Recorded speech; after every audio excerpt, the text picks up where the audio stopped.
Great, we're going to take a look today at force 6.1, which kind of in a nutshell is Newton's first law. The objective says to explain that an object does not accelerate unless an unbalanced net force acts on it. That also kind of pairs with part A of the objective. Explain that when the vector sum of forces or the net force acting on an object is zero, the object does not accelerate. Part B says to explain that for an object that is not moving, the object will continue to remain stationary. And part C says to explain that for an object that is moving, the object will remain moving without changing speed or direction.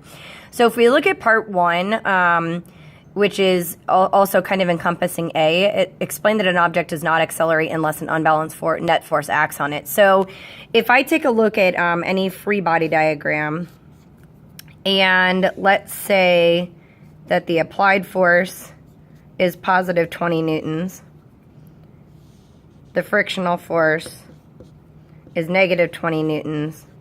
Therefore, the net force acting on that object is 0 newtons. There are two scenarios that could be happening here. Either the object has balanced forces and it's resulting in no motion at all, or the object has balanced forces and it's moving with constant velocity. So, for example, if I push the eraser with 1 newton of force and the amount of friction applied by the table is also 1 newton of force, I could be moving with constant velocity. So balanced forces could either be stationary, not moving, or it could be constant. So two different outcomes here. If the object is stationary, obviously it's just standing still. If the object is moving with constant, we're talking about constant velocity or constant motion. Either way, there's not an unbalanced force acting upon this object. Therefore, the object is just going to continue doing what it's doing, which is Newton's first law. So the last two parts of this objective say that for an object that is not moving, the object will continue to remain stationary.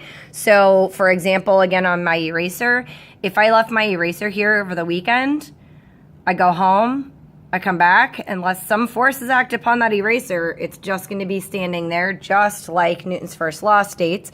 An object in motion will remain in motion, an object at rest will remain at rest unless acted upon by an unbalanced force.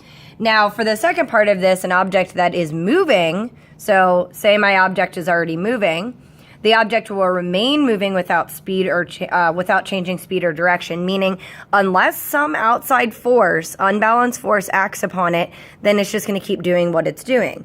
Now, if we're talking about, say, rolling a tennis ball down the hall, we know that eventually that ball is going to stop because we have an unbalanced force acting upon it, and we know that as friction. So it is rather challenging when you're talking about unbalanced forces, but let me show you a little example here.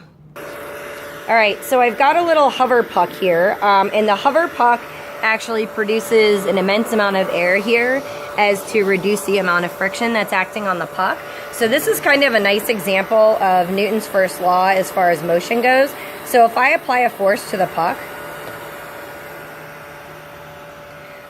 just keeps on moving, and you saw it kept on moving until it ran into the edge of the table. That's my unbalanced force acting on the object. So apply a force, and it just keeps on moving. Now, I didn't obviously take any data on what's going on here, but I know that for this particular object, if I were to calculate the velocity acting on that object, it would remain constant because there's no unbalanced force acting on it. Typically, we come into contact with friction, so that's our unbalanced force, but in this particular case, I have at least reduced friction as much as possible. Therefore, I'm going to be moving with constant motion.